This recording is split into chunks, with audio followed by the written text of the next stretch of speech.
Bihar LRC exam में आने वाले कौन कौन से क्वेश्चन थे। मैं आपको बता दूं कि मैंने खुद एग्जाम दिया था जिसमें से ऐसे ऐसे क्वेश्चन आए हुए थे। तो मैं बता दूं उस सर्वेक्षण का नाम पूछा था कि बताए जिसमें पृथ्वी की वर्ग समतल के रूप में माना गया है कि पृथ्वी का जो समतल होगा वर्ग होगा और पृथ्वी की गोलाभ आकृति की अपेक्षा भी की गई है। तो हालांकि हमने इस क्वेश्चन को देखा भी था।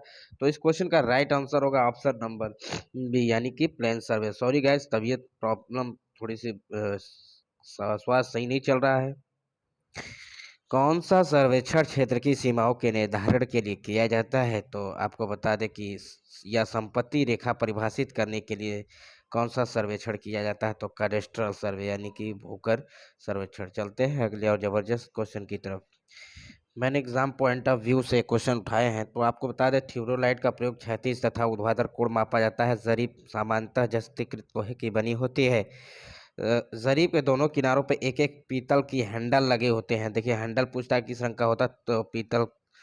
जरीब में ऐंठन न होने के लिए इसमें फिरकी जोड़ लगाई जाती है। ये भी क्वेश्चन पूछा हुआ है। इस जरीब में प्रत्येक कड़ी की लंबाई 1 फुट होती है। ये भी क्वेश्चन आया हुआ है। गंटर जरीब की लंबाई 66 फुट होती है। गंटर जरीब में 100 कड़ियां होती है तथा प्रत्येक कड़ी की लंबाई 0.66 फुट होती है। मानक जरीब की लंबाई इनवार फीता द्वारा मापा जाता है। राजस्व जरीब की लंबाई 33 फुट होगा। ये सेकंड शिफ्ट में आया हुआ था। राजस्व जरीब जो भूकर सर्वेक्षण में उपयोग की जाती है। इस्पाती पत्ती जरीब की लंबाई 20 या 30 मीटर होती है। 20 मीटर भी होती है, 30 मीटर। 20 मीटर में जो है कड़ियों की संख्या 100 और 30 मीटर में कड़ियों की संख्या 150 होती है। मीटरी जरीब में कड़ियों के केंद्र से केंद्र दूरी जो है कितनी होती है, 20 सेंटीमीटर होती है। आरेखन दंड की लंबाई 3 मीटर होती है। ये भी पूछ चुका जगह है क्वेश्चन है। परिजमी दुख सूचक का अल्पतमांक ये भी पूछा गया क्वेश्चन है। 15 मिनट होता है। इनवार फीता अत्यंत परिशुद्धता वाले सर्वेक्षण कार्यों के लिए प्रयोग किया जाता है। तो परिशुद्धता वाले सर्वेक्षण कार्यों को पूछे तो इनवार फीता। आरेखन छड़ की लंबाई यानी रेंजिंग रॉड की लंबाई आपको 2 मीटर से 3 मीटर दिखाई देता है। सुआ या सूजा की लंबाई 40 सेंटीमीटर। सर्वेक्षण करते समय सर्वेयर के पास 10 सुए होना चाहिए, ठीक है।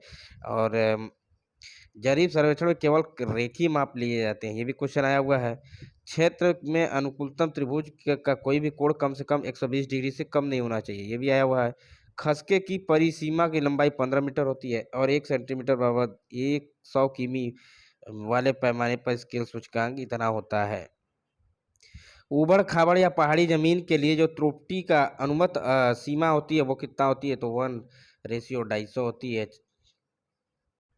ये भी क्वेश्चन आया हुआ था कि एक अच्छी स्थिति वाला त्रिभुज प्राप्त करने के लिए उसका कोई भी कोण किससे कम नहीं होना चाहिए। तो हमारे में ये पूछा था कि अ, अच्छे त्रिभुज वाले की एंगल कितन इस किससे कम नहीं होना चाहिए। तो मैं बता दूं कि सर्वेक्षण था आरेखन की जो दृष्टि से हमेशा यह दिखाया जाता है कितना होता है।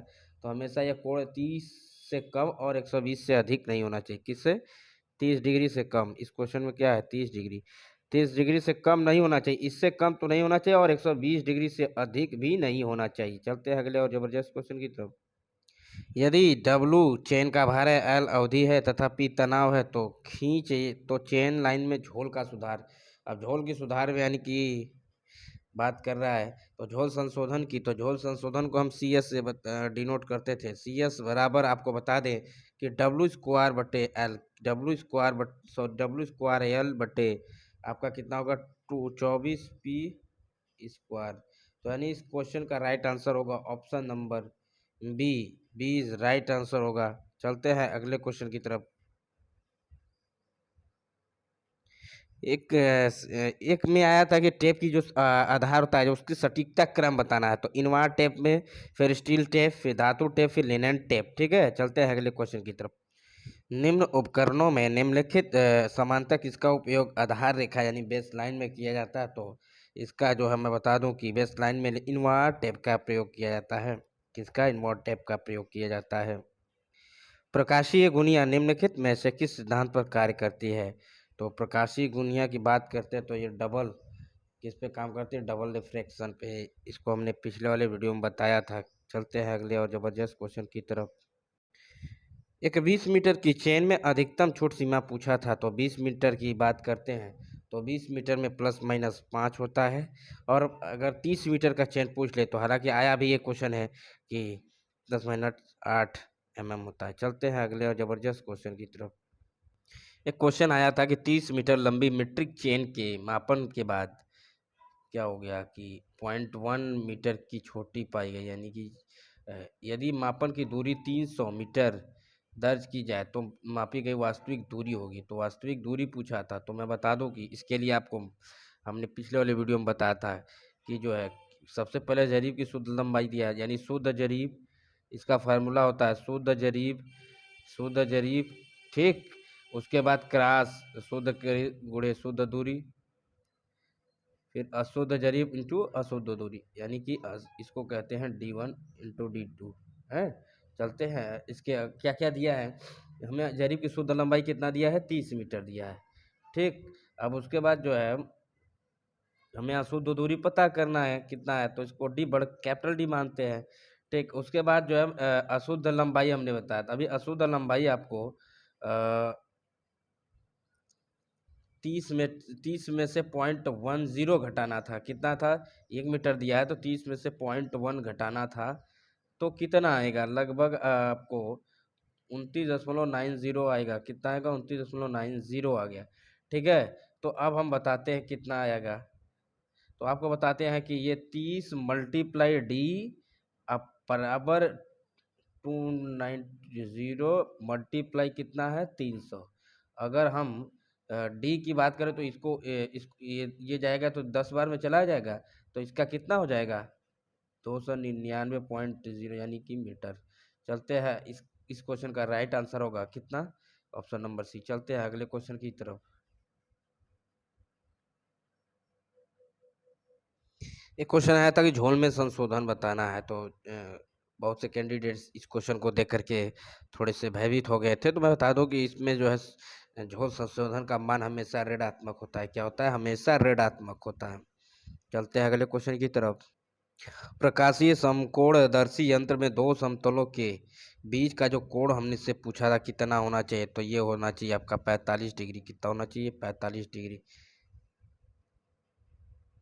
एक क्वेश्चन है हुआ था, टेप में खिंचाव अर्थात तनाव के कारण जो शुद्धि होती है किसके द्वारा निकाला जाता है, तो आप कमेंट सेक्शन में कमेंट करिएगा। चलते हैं अगले क्वेश्चन की तरफ। यदि किसी रेखा के फोर और बैक बियरिंग का अंतर कितना होता है कि दोनों छोरों के स्टेशन स्थानीय आकर्षण से मुक्त हो जाते हैं, तो बैक बियरिंग और फोर बियरिंग में अंतर पूछा है तो कितना होता है, तो ये आपका होता है 180 डिग्री। कितना होता है, 180 डिग्री।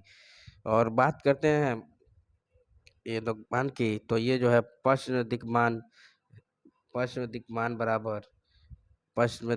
बराबर अग्र दिक्मान और प्लस माइनस 180 डिग्री होता है। चलते हैं अगले क्वेश्चन की तरफ। तब ये थोड़ा सा नरम है। वो चुंबकीय तथा वास्तविक यामोत्तर के मध्य का कोण पूछा है, तो इसके लिए मैं बता दूं कि ये इसका राइट आंसर होगा मैग्नेटिक डिक्लिनेशन, चुंबकीय दिक्पात। चलते हैं अगले और जबरदस्त क्वेश्चन की तरफ।